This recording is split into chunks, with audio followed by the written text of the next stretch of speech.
অনেকগুলো প্রশ্ন আছে। আমরা কেন বারবার ওয়াকআউট করেছি, বিরোধী দল কেন বারবার ওয়াকআউট করেছে, এটা আপনাদের একটা বড় ধরনের একটা প্রশ্ন। কেন আমরা সংসদে কথা বলি না, কেন অন্যান্য ট্রেজারি বেঞ্চের মন্ত্রীরা কথা বলার পরে আমরা কেন সেগুলোর বিরোধিতা আমরা করি না সংসদে দাঁড়িয়ে, সেটা আপনারা আমাদের কাছ থেকে জানতে চেয়েছেন। তৃতীয়ত, অর্ডিন্যান্সগুলো যেগুলো বাতিল করে দেওয়া হয়েছে, মূলত সেই অর্ডিন্যান্সগুলোতে কি ছিল সেটি আপনারা, আমার কাছে মনে হয় সেগুলো আপনারা ডিজার্ভ করেন আমাদের কাছ থেকে জানার জন্য। আমরা 3 নম্বর প্রশ্ন থেকে আসি যে অর্ডিন্যান্সগুলোতে মূলত আসলে কি ছিল। প্রথমে আসেন, আমরা শুরু করব যে অর্ডিন্যান্সটা নিয়ে, সেটা হচ্ছে জাতীয় যে পুলিশ কমিশনটা ছিল, পুলিশ কমিশনটা নিয়ে আমরা শুরু করি। দেখেন, এই সংসদে আমার কাছে মনে হয়েছে যেই কমিশনগুলোর সবচেয়ে বেশি দরকার ছিল তার মধ্যে অন্যতম একটা দরকারি একটা কমিশন ছিল পুলিশ সংস্কার কমিশন। দুঃখজনক বিষয় হচ্ছে এই কমিশনটা সংসদে উঠানোই হয় নাই।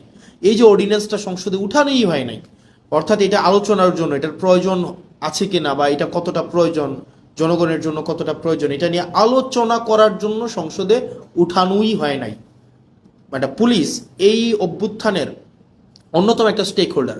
তাদের রোল কি ছিল সেটা নিয়ে আমাদের পরবর্তীতে কথাবার্তা আছে, কিন্তু অন্যতম একটা স্টেক হোল্ডার। আমরা পরবর্তী রাষ্ট্র ব্যবস্থাটা যদি জনবান্ধব করতে চাই তাহলে পুলিশের স্বাধীনতা না, পুলিশের সুরক্ষাটা আমাদের প্রয়োজন ছিল।